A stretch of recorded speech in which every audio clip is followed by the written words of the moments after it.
Question में जो हमारा फर्स्ट क्वेश्चन है वो आप स्क्रीन पर देख रहे हैं। What is the effect on mass of the body when charge. अगर किसी बॉडी को हम चार्ज कर रहे हैं तो उसके मास पे क्या इफेक्ट पड़ेगा। क्वेश्चन सीधा से ही पूछा गया है। अगर हमारे पास कोई एक बॉडी है उसे हम चार्ज कर रहे हैं, इसका सीधा सा मतलब उसे हम इलेक्ट्रॉन देने का काम कर रहे हैं या फिर उससे इलेक्ट्रॉन को रिमूव करने का काम कर रहे हैं कि इलेक्ट्रॉन जब आएगा या फिर इलेक्ट्रॉन रिमूव होगा, दोनों ही केस में बॉडी जो है वो चार्ज हो जाएगा। तो क्वेश्चन में आपसे ये तो नहीं कहा गया है कि हम इलेक्ट्रॉन को देने का काम कर रहे हैं कि इलेक्ट्रॉन को निकालने का काम कर रहे हैं, बस आपसे ये कहा गया कि बॉडी को चार्ज कर रहे हैं। तो यहाँ पे दोनों पॉसिबिलिटी होगी, इलेक्ट्रॉन एक्सेप्ट भी कर रहा होगा बॉडी या फिर बॉडी से इलेक्ट्रॉन रिमूव भी हो रहा होगा। आपसे यह पूछा गया कि इसमें मास पर क्या इफेक्ट पड़ेगा। तो सिंपल सी बात है, अगर किसी भी बॉडी से हम इलेक्ट्रॉन को रिमूव करें या फिर इलेक्ट्रॉन उसको देने का काम करें तो नंबर ऑफ इलेक्ट्रॉन जो है वो चेंज कर रहा है, क्योंकि इलेक्ट्रॉन लॉस करेगा या फिर इलेक्ट्रॉन को गेन करेगा, नंबर ऑफ इलेक्ट्रॉन चेंज करेंगे। और अगर नंबर ऑफ इलेक्ट्रॉन चेंज करेगा तो हर इलेक्ट्रॉन का अपना खुद का मास होता है 9.1 × 10⁻³ kg। उसी के अकॉर्डिंग उसके मास के वैल्यू पे भी इफेक्ट आएगा। द मास इज इंक्रीज और decrease according to the amount of gain और लॉस ऑफ इलेक्ट्रॉन। जितना अमाउंट में इलेक्ट्रॉन का लॉस हो या जितना अमाउंट में इलेक्ट्रॉन का गेन हो, उस बॉडी पे उसी के अकॉर्डिंग मास भी इंक्रीज या फिर डिक्रीज होगा। वही आपको इस क्वेश्चन में पूछा गया था कि क्या इफेक्ट पड़ेगा। तो आपको आंसर में बस यही बताना था कि जितने भी नंबर ऑफ इलेक्ट्रॉन का लॉस या गेन होगा उसी के अकॉर्डिंग उस बॉडी के मास पर इफेक्ट पड़ेगा। सेकेंड जो हमारा थ्योरेटिकल क्वेश्चन है वो है does the charge body change it's charge with speed और वेलोसिटी। अगर आप चार्ज एंड मास के बीच में जो डिफरेंस बताया गया था वो वीडियो देख चुके हैं या फिर आपको वो वीडियो अगर आपको याद है तो वहां पर भी इस पॉइंट को डिस्कस किया गया था कि चार्ज जो है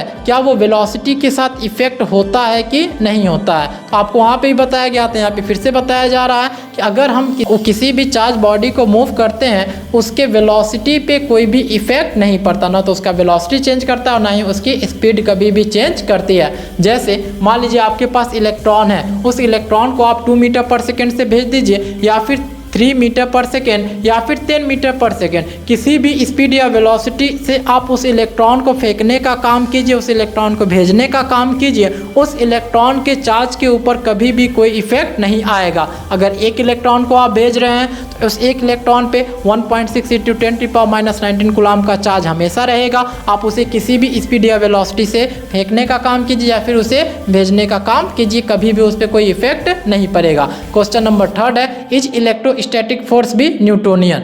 आपके सामने जो वर्ड है न्यूटोनियन, यह आपके माइंड में जरूर प्रॉब्लम क्रिएट कर रहा होगा कि इलेक्ट्रोस्टैटिक फोर्स के बारे में तो हम जानते हैं कि चार्ज के बीच में जो फोर्स एक्ट करता है वो चाहे फोर्स ऑफ अट्रैक्शन हो या फोर्स ऑफ रिपल्सन हो, इन्हीं दोनों को एक वर्ड में हम बोल देते हैं इलेक्ट्रोस्टैटिक फोर्स या फिर इलेक्ट्रिकल फोर्स या फिर इलेक्ट्रिक फोर्स या कूलम्बियन फोर्स। यह फोर्स क्या न्यूटोनियन फोर्स भी हो सकता है? यस, आंसर में लिखा गया है कि इलेक्ट्रोस्टैटिक फोर्स जो है वो न्यूटोनियन फोर्स है। क्यों न्यूटोनियन फोर्स है? क्योंकि it acts in opposite direction with same magnitude.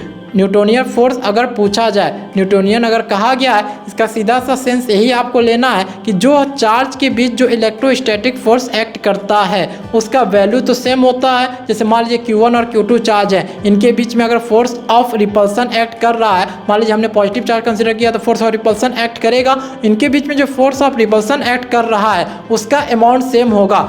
Q1 के ऊपर अगर 5 न्यूटन एक्ट कर रहा है तो Q2 के ऊपर भी 5 न्यूटन ही एक्ट करेगा, बस उनके डायरेक्शन जो है वो अपोजिट होंगे। एक ईस्ट की तरफ होगा तो दूसरा वेस्ट होगा, एक अपवर्ड डायरेक्शन होगा तो दूसरा डाउनवर्ड डायरेक्शन होगा, मगर जो उनका मैग्नीट्यूड है वो सेम रहेगा। तो यही जो प्रॉपर्टी था इलेक्ट्रोस्टैटिक फोर्स का, यही आपसे पूछा गया था न्यूटोनियन फोर्स के फॉर्म में, तो यह जो है आपका वो भी न्यूटोनियन होगा। नेक्स्ट क्वेश्चन है इज इलेक्ट्रिक फोर्स भी सेंट्रल फोर्स। क्या इलेक्ट्रिक फोर्स जो है वो सेंट्रल फोर्स होता है? इसका आंसर देने के लिए आपको यह मालूम होना चाहिए कि सेंट्रल फोर्स क्या होता है। A central force is a force that points from the particle directly towards or away from a fixed point.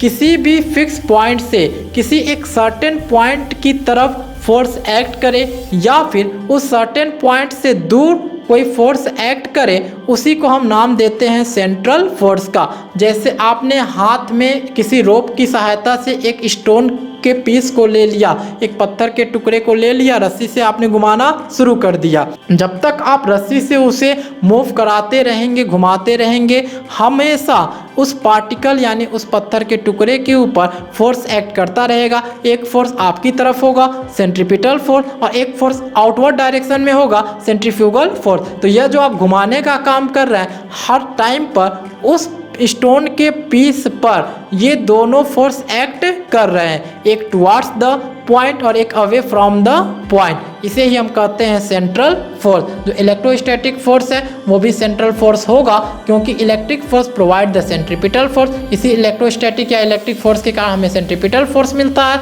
और हम ये जान रहे हैं कि सेंट्रीपिटल फोर्स जो है वो आपका सेंट्रल फोर्स होता है, इसलिए जो इलेक्ट्रिक फोर्स है वो भी सेंट्रल फोर्स होगा। जो आपका आज के इस वीडियो का लास्ट क्वेश्चन है वो है, if Q1 and Q2 be 2 point charges such as Q1 into Q2 greater than 0, find the nature of force acting between these charge. आपके पास दो चार्ज दिए गए, एक चार्ज है Q1, दूसरा चार्ज है Q2, दोनों के दोनों पॉइंट चार्ज हैं, और यह कंडीशन भी दे दिया गया कि दोनों का जो मल्टीप्लिकेशन है वो ग्रेटर देन 0 है। आपसे पूछा गया कि इनके बीच में जो फोर्स एक्ट करेगा, चार्ज है तो जाहिर सी बात है इलेक्ट्रोस्टैटिक फोर्स लगेगा, इनके बीच में जो फोर्स एक्ट करेगा उसका नेचर पूछा गया। नेचर पूछा गया, यहाँ पे कोई भी न्यूमेरिकल वैल्यू के बारे में आपसे डिस्कशन नहीं किया गया। नेचर में पूछा गया तो या तो फोर्स ऑफ अट्रैक्शन हो सकता है या फोर्स ऑफ रिपल्सन होगा। दिए गए कंडीशन को समझिए। आपसे कहा गया है कि Q1 into Q2 greater than 0। किसी भी दो डिजिट का मल्टीप्लाई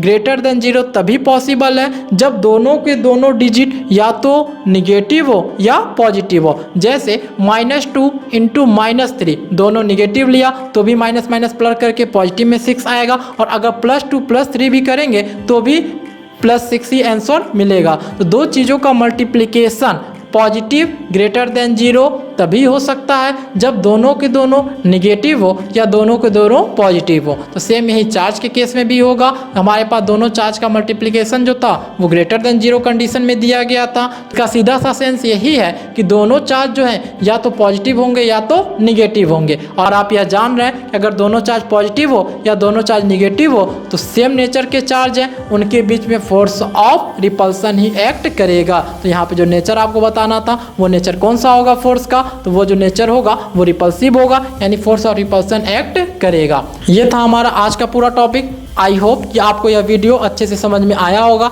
नेक्स्ट टॉपिक में हम कूलॉम्स लॉ के बारे में स्टडी करेंगे। कूलॉम्स लॉ क्या होता है, स्केलर फॉर्म क्या है, वेक्टर फॉर्म क्या है, और इससे रिलेटेड न्यूमेरिकल के बारे में स्टडी करेंगे। तब तक खुश रहिए, मस्त रहिए।